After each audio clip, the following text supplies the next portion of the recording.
मला तो मला मुलगा आहे ते मराठी बोलते, आम्ही मराठी बोलते, मला आतो मराठी. तर मग तुमचं काय मत आहे की जे 1 तारखेपासून म्हणतायत की 1 तारखेपासून ते परवाने रद्द करणार ज्यांना मराठी येत नाही, त्यावर तुमचं काय मत आहे? माझ्या काय शिकायला पाहिजे, थोडी थोडी तर बोलते ना, पॅसेंजर बरोबर बोलते ना. पॅसेंजरला का पाहिजे, कुठे जायचे, किती होते, एवढंच एवढंच बोलायला पाहिजे ना, एवढं यायला पाहिजे.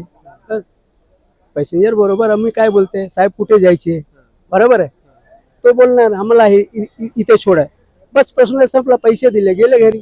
मग तुम्ही एक टॅक्सीवाले म्हणून तुम्ही काय बोलणार की कशी मराठी शिकावी किंवा एक भाषा, नवीन भाषा कशी आत्मसात करावी? आपोआप सगळे शिकते, आम्हाला काय, आम्ही चालत गेले नाही, मतलब आमचे मुलगे सगळे बोलते ना. आमची मुलगी आहे ते गुजरातीमध्ये गुजराती पण बोलते, आजूबाजूवाले सगळे गुजराती आहे, तो गुजराती पण बोलते, मराठी पण बोलते.